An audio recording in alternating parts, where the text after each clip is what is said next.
ಅವ್ರ ಭಾರತದ ಸಂಸತ್ತು ಭಾರತದ ಸಂಚಿತ ನಿಧಿಯಿಂದ ನಾವೇನಾದ್ರೂ ₹1 ಹಣವನ್ನು ಕೂಡ ತೆಗಿಬೇಕಂದ್ರೂ ಕೂಡ ಏನ್ ಮಾಡ್ಬೇಕು ಅಂತಂದ್ರ ಭಾರತದ ಸಂಸತ್ತಿನ ಒಂದು ಅನುಮತಿಯನ್ನ ಪಡೆಯಲೇಬೇಕು. ಇಲ್ಲಿ ಸಂಚಿತ ನಿಧಿ, ಭಾರತದ ಸಂಚಿತ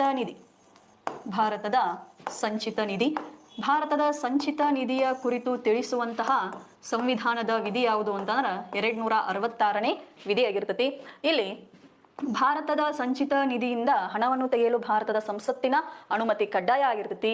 ಇಲ್ಲಿ ಭಾರತದ ಸಂಸತ್ತಿನೊಂದಿಗೆ ಅನುಮತಿಯನ್ನ ಪಡ್ಕೊಂಡು ಸಂಚಿತ ನಿಧಿಯಿಂದ ಹಣವನ್ನ ತೆಗಿತೀವಿ. ಸಂಚಿತ ನಿಧಿ ಅಂತಂದ್ರ ಸರ್ಕಾರದ ಒಂದು ತೆರಿಗೆ ರೂಪದಲ್ಲಿ ಸಂಗ್ರಹವಾದಂತಹ ಸರ್ಕಾರದ ಎಲ್ಲ ಆದಾಯದ ಮೂಲ ಯಾವ್ದಾಗಿರ್ತೈತಿ ಅಂತಂದ್ರ ಸಂಚಿತ ನಿಧಿ ಆಗಿರ್ತೈತಿ. ಇಲ್ಲಿ ಸಂಚಿತ ನಿಧಿ ಯಾರ ಅಧೀನದಲ್ಲಿ ಇರಬೇಕು ಅಂತ ಕೂಡ, ಸಂಚಿತ ನಿಧಿ ಯಾರ ಅಧೀನದಲ್ಲಿ ಇರಬೇಕು ಅಂತ ಹೇಳಿ ನಿರ್ಧಾರ ಮಾಡೋರು ಯಾರಪ್ಪ ಅಂತಂದ್ರ ಸಂಸತ್ತು. ಯಾರ ಅಧೀನದಲ್ಲಿ ಇರಬೇಕು ಅಂತ ಹೇಳಿ